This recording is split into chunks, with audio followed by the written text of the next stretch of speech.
விதின்னு எடுத்துக்கொண்டால் அது தலைவிதி, ஃபேட் அப்படின்னு நாம் எடுத்துக்க முடியும். விதின்னு சொன்னா லான்னு எடுத்துக்கலாம். லா, ரூல், அதுக்கும் விதி தான், ஃபேட்டுக்கும் விதி தான் சொல்றாங்க. ஆக அந்த விதியை மதியால் வெல்லலாம்னா என்ன? நம்ம சனாதன இந்து தர்மத்துல நம்மளோட ஃபர்ம் கன்விக்ஷன்,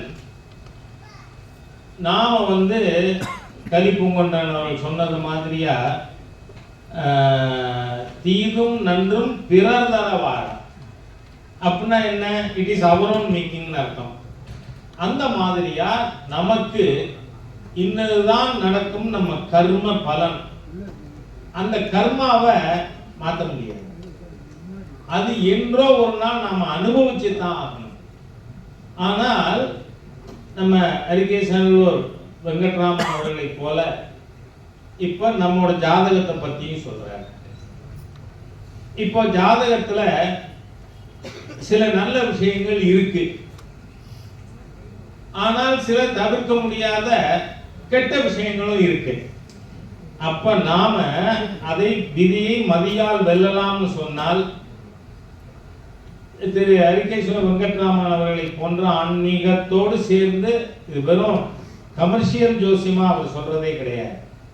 இப்ப நீங்க கோவிலுக்கு போனா பின்பக்கமா பிரதட்சணம் பண்றது ரொம்ப தப்பான விஷயம். அதை அவர் சொல்றார். நாம பிரதட்சணம்னு சொன்னா கோவில்ல நாம முன்னாடி இருந்துதான் பண்ணணும்.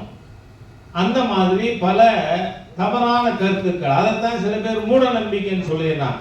நம்பிக்கை கெட்டது இல்லை, அதை தவறா நினைக்கிறது, அதுதான் மூட நம்பிக்கை. நாம இப்போ விதியை மதியால் வெல்லலாம்னு சொன்னா, நமக்கு இன்னதுதான் நடக்கும் என்று தெரிந்திருந்தால் we can hasten good things. அவர் சொல்லுகின்ற பரிகாரங்கள், அதை நாம் செய்யும் பொழுது நல்லது நடப்பதை அதை நாம முன்னாடியே நடக்க வைக்கலாம். and we can postpone bad things. அதுதான் நாம விதியை மதியால் வெல்லலாம்னு சொல்லக்கூடிய விஷயம்.